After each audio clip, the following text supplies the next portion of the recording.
Hello, my dears. My name is Joanna, and I'll welcome you to Johanna Takonis, the Deconstruction of C-PTSD podcast. In this episode, we will talk about a topic that is the reason why many don't seek help or accept they have PTSD or the like. They were good people, sometimes even stating that they have no bad intentions. Sadly, that matters little. Only what happened does. So we talk this time about good people doing bad things and why that doesn't necessarily make them bad people or anything less true. So let us talk about it. I stopped counting a long time ago. People claiming they can't have PTSD or struggle with the word abuse and the like because the person causing it was a good person, genuinely a good person, who cares tremendously for their well-being. Good people with good intention in horrible situation can do horrible things. For example, there was his father who discovered that his son is gay and killed him. Not because he thought gay was a bad thing, but because he was scared. He feared his son would go to hell if he acted on his gayness. So he killed him before he was damned to hell and doomed himself to hell instead. He said he knows he will go to hell for what he has done, as it was horrendous, but at least his son was saved from this fate. For me, that is just so utterly heartbreaking. This man so deeply loved and cared for his son that he was willing to spend eternity suffering for him.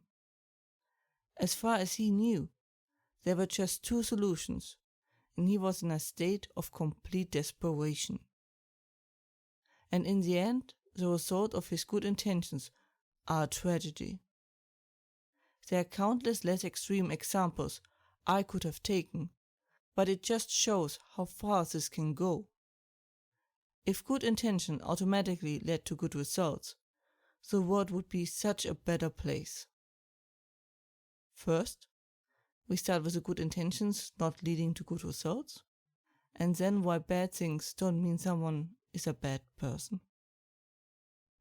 I am not sure where the myth originates that good intentions lead to good results.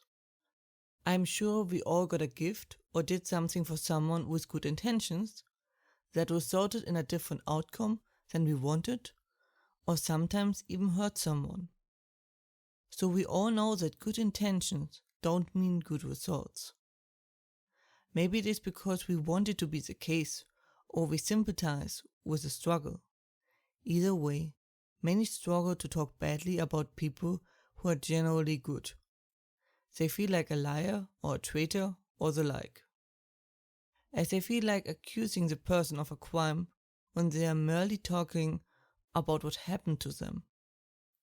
I think it is crucial to separate between abuser and abused, or more precisely, what the abuser did and what happened to the abused. Because how to deal with the person who did this to you is a complete separate topic, or can of worms, as the saying goes. When accepting what happened to you, it is only important how you perceived it.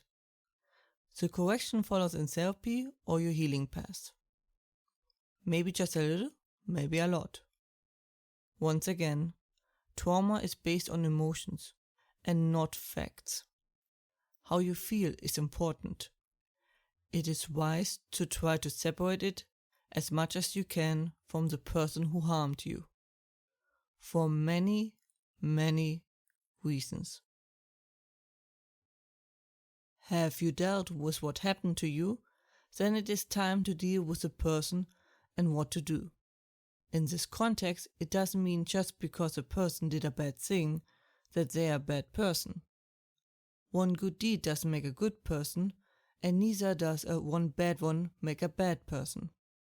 It is always an accumulation. Also, an important role plays if the person knew it had negative effects, if it was an accident, and so on and so forth. While the abuser should never have a role in the healing journey, as it makes one dependent on him again and it really is needed, it might be useful in this scenario if you want to return to a relationship with that person. Or maybe you from the start saw the event as a separate thing from that person. In that case, all is well. Sometimes you just need to find for yourself how you stand to this and how this changes or not changes things. Or just need to talk through it all.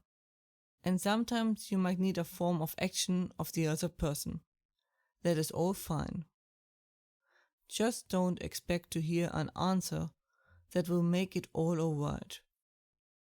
It is just there to settle things and calm things down. The hurt and pain don't go away like this. They have to be dealt with on their own, as mentioned before. As usually, it will take a lot of time and effort. That was it for today's episode. I hope you found it helpful. Hope you are safe and well.